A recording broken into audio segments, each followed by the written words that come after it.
Hello and welcome to Medical Edge. My name is Todd Barnes. This program is produced as a partnership between the Mayo Clinic and the City of Thornton. We hope every episode provides you with valuable health information for you and your family.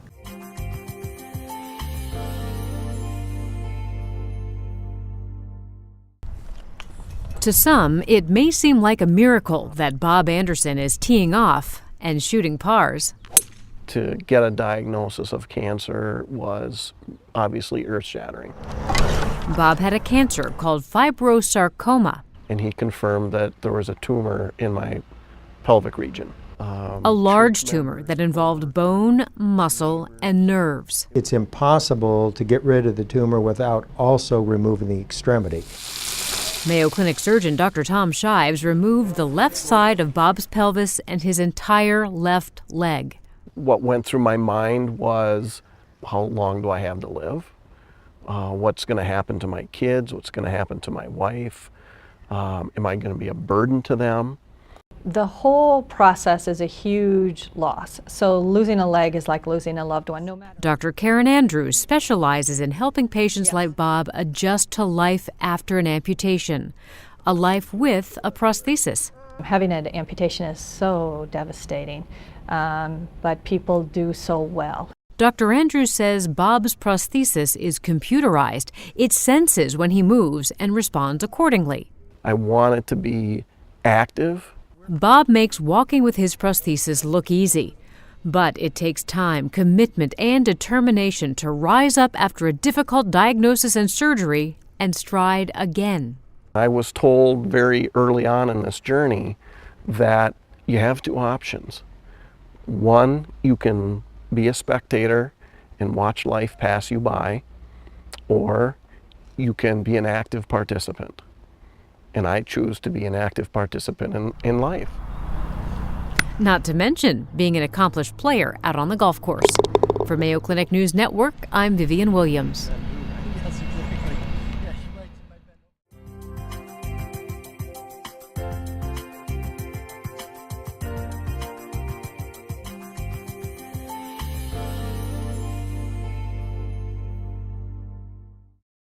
For years, James Mawson's headaches were a 24/7 event. I was having, at one point, 2 migraines a week and having headaches nearly daily.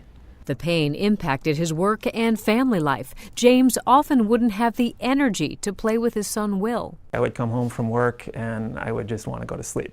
The headaches hurt, but the migraines were worse. It was as if someone was poking something into my left eye. Frustrated, James went to Mayo Clinic, where he met Dr. Robert Sheeler. Well, the two most common types of headaches are tension headaches and migraine headaches. And so Dr. Sheeler says tension headaches tend to be milder and last from a few hours to several days. Migraines are often more intense. Migraine is what we call a channelopathy. There are excitatory neurotransmitter channels in the brain that are overreactive. And so migraine brain is sort of like a Ferrari. It's high performance but high maintenance. And so people with migraine have a lower threshold to trigger off a cascade of things that can end up with a host of symptoms, the last of which is a headache. And treatment can be tricky. Dr. Sheeler says first he looks for the correct diagnosis. Is it tension headache or migraine? First, you find out how it's affecting the patient's life and how frequent it is. That information helps determine the type of medication that may work best. Treatments range from over-the-counter analgesics, such as ibuprofen and acetaminophen, to migraine-specific prescription medications, to antidepressants, to mind-body techniques such as Tai Chi, meditation, or yoga. Dr. Sheeler says the key is to treat symptoms early and avoid things that may trigger headaches. Okay. Which planet is that? Medication and mind-body techniques have helped James gain control of his headaches. It's probably one just plain headache a week. And now, instead of battling pain, he's able to spend the afternoon enjoying time with his son, Will. I'm very grateful for that. For Mayo Clinic News Network, I'm Vivian Williams.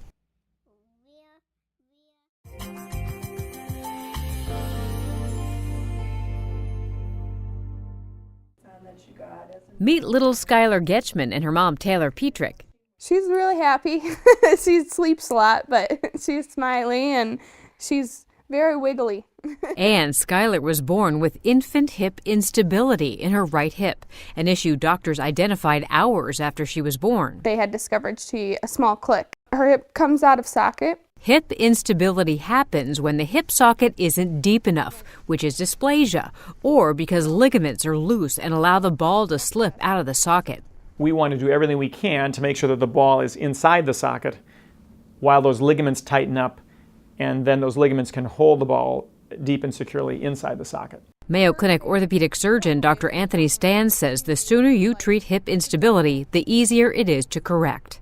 If detected, certainly in the first 3 months of life, can be treated with something other than a cast. And without surgery. Skylar wears a harness. The brace holds her knees up so the femur is at a 90-degree angle. The position holds the ball of her hip firmly in the socket so the ligaments tighten properly and stabilize the joint. And she has to wear the brace 24 hours a day for about 9 weeks. Then 12 hours a day for 6 more weeks. Taylor says little Skylar isn't really bothered by it at all, and 4 to 6 months in a brace is nothing compared to wearing a restrictive cast, enduring surgery, or having a hip replacement down the road because of severe arthritis. It's not that bad. What causes hip instability and dysplasia? Risk factors include a positive family history, breech birth, being firstborn, and being female. Girls are 6 times more likely to have it than boys. Since Skylar started wearing her brace days after she was born, there's an 80 to 95% chance her hips will be just fine.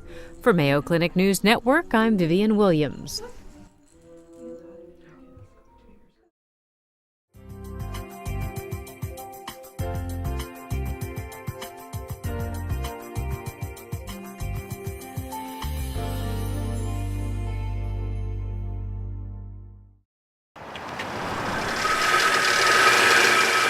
When I'm on a roll, I can do a quilt a week. Gina Larson has a passion. This was the first one I ever did. I love bright colors. It has perky little cats on it. Once she gets going, I have all my supplies. These are the patterns for my pantographs. it's hard to keep up with her. It's so much fun. But she almost had to fold up shop because of severe arthritis and an achy thumb. Any movement in my thumb hurt. My left hand was very, very weak. Gina even started to measure her disability in quilter's time. I can usually do a binding on a quilt in an evening, and it might take me 2 or 3 because I'd have to stop every half an hour and sit here or go and get ice or take a pain pill. Affects about 8 to 12% of the population. Gina turned to Mayo Clinic orthopedic surgeon Dr. Sanj Kakar for help. Next to carpal tunnel syndrome, Dr. Kakar says thumb arthritis is the most common reason people come to see him. Affects over 50% of women aged over 70 years of age, so that's a lot of people affected.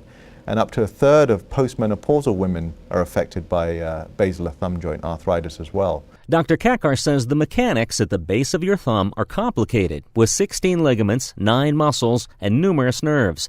To better study its complex dynamics and range of motion, Mayo Clinic is even refining a 4D CT scanner. When that motion became so painful for Gina that medication, splints, and cortisone injections failed to bring relief, Dr. Kakar suggested surgery.